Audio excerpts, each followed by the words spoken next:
Hey, Gutfoxx here. So we got a moonshot weekend and quite the day tomorrow, I would say. We do have a very boring. I mean, it's a Cincinnati Red, and they've alienated their entire fan base. So I don't know who's gonna want here, but it's an option for the moonshot. Hopefully, it's the lower of the two of the moonshot rewards. Maybe we'll get like a cool 95 to go along with it. But I do want to talk about a few things going on actually in the MLB show. Obviously, stub sale is still going on until June 16th, so that is inflating the market a little bit. A lot of people will ask me questions, not a lot, a few, that like, why is Trout still the same price even though he went down in overall? Well, there's some inflation due to stub sales, and that happens every year. We'll see as soon as we get like that 90 plus pack for maybe a program or something, and talk about programs and potential 90 plus packs, which I don't think is going to come tomorrow. New other program loaded with packs there. We're looking at Thursday content and whatnot. Now, what that program is going to be, I have no clue. If you guys got any, thoughts on it, let me know down below. I don't know if it's really, worth it to speculate, but maybe some people do. 14 days on this program, the face of the franchise, so it's not going to be that program. It's going to be in this other program's award. Now, they can like bring us something new and different. Obviously, we got City Connect programs going on right now. We did Lou Gehrig Day a while back, Jackie Robinson. So there's been like a lot of decent programs over the days, but like this is the only one they've really advertised saying a whole bunch of loaded with packs, right? A whole bunch of packs. Now, what's going to be in that packs? Potentially market lowering, okay? Whether it's that live series that I talked about, if it's a big dog pack. Right now, the big dog cards are going for quite a bit of coins, some of them due to the set for Mr. George Brett. Tom Glavine himself is in that big dog pack, and he's kind of sitting there. I really didn't like Tom Glavine.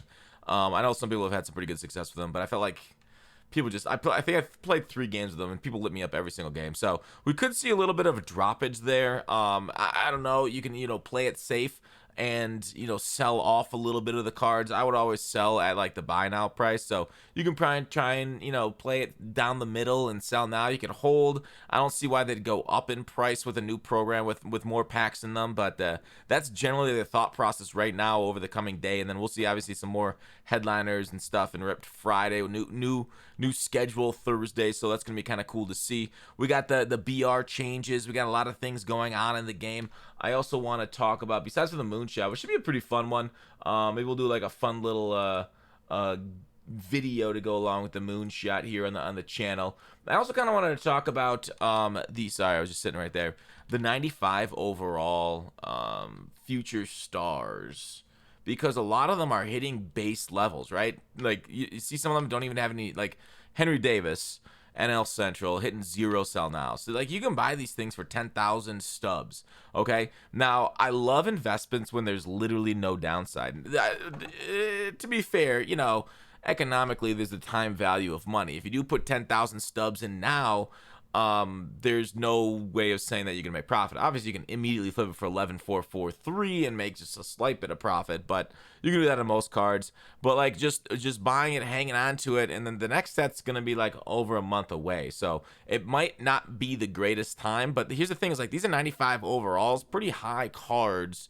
And so, like, this is going away in 2 weeks, but the prices could still get crunched for 2 weeks, right? Like, a lot of these prices could easily go down.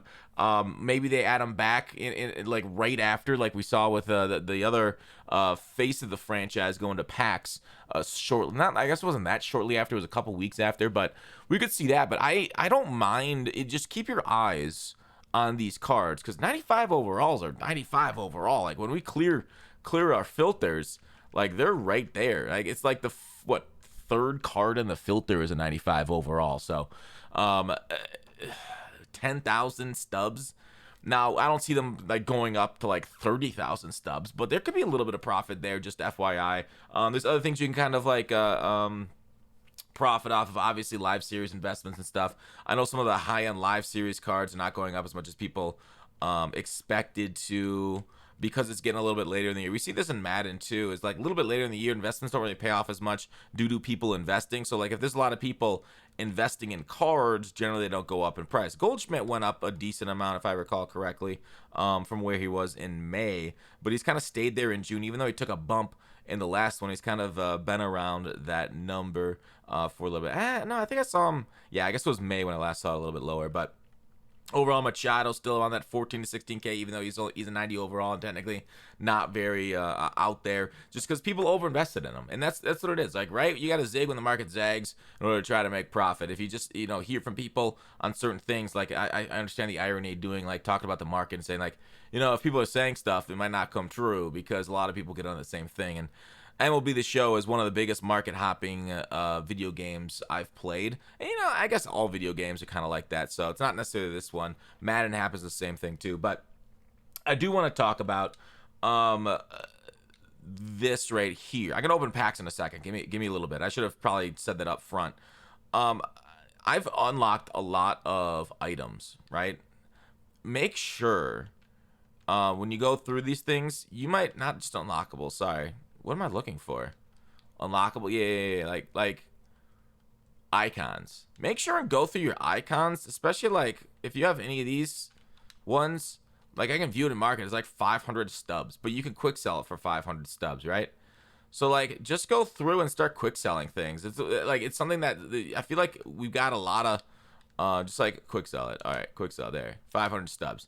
So like just go through here and make sure and I guess I should have just sold them both, but I can't, I guess.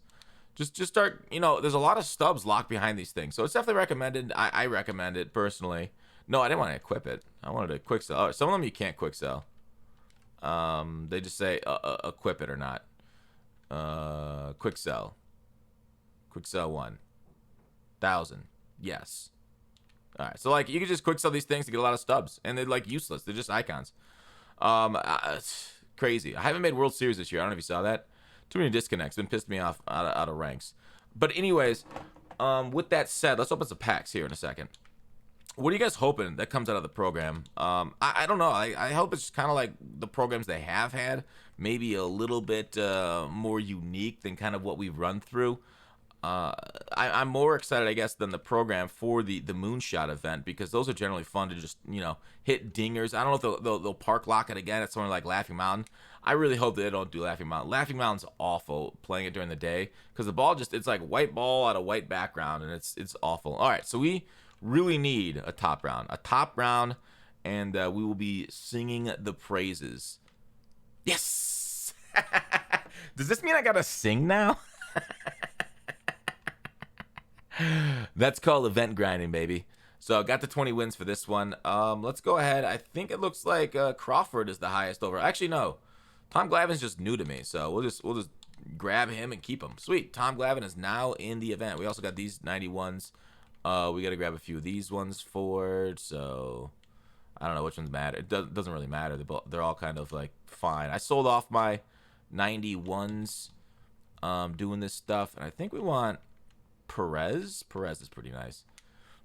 So anyways, yeah, I haven't finished off that full grind yet. So that's the video. That was a huge get. Now that was 80,000 stub get. I don't have a perfect binder yet. I don't know if at any point I want a perfect binder though. I want like basically every card in the game except for ones that are like overpriced immediately. And since there's always overpriced cards, I'm always a little bit trailing. I guess I could go grab Greg Maddux and make a run to World Series, but I've had no want to play ranked seasons at all with the disconnect glitches and the freeze glitches that I've run into consistently. I think there's a way of purposely freeze glitching people, and it's just terrible. If anybody has the freeze glitch, let me know, and I will pass it along because the freeze glitch freaking sucks, and I hate it. I should put in an order for this Lorenzo Cain. I was thinking I might get him out of one of those packs or whatever. One of the bad packs. I guess I could wait. I maybe should wait to see what packs we get tomorrow. Yeah, I recommend not buying anything today. Personally, I would use today as a sell-off. I could sell off this Mookie Betts, a 92 overall for 24K. Yeah, sure, why not? Just get out from under it. I don't necessarily think live series will go down tomorrow unless there's some sort of insane live series. But you never know with SDS's updates. They downgraded Mike Trout. Those psychos. They are absolutely rude. So, anyways, I recommend selling some stuff, but do what you want. Don't listen to people on the internet because we're all fools. We're all just making it up, and it's all fake news. Always, even though Abraham Lincoln said nobody on the internet tells a lie, I think he was also lying because he said that on the internet. That's all I got to say about this. Please like, subscribe. It really helps out the channel. Thanks for watching. I will see you tomorrow.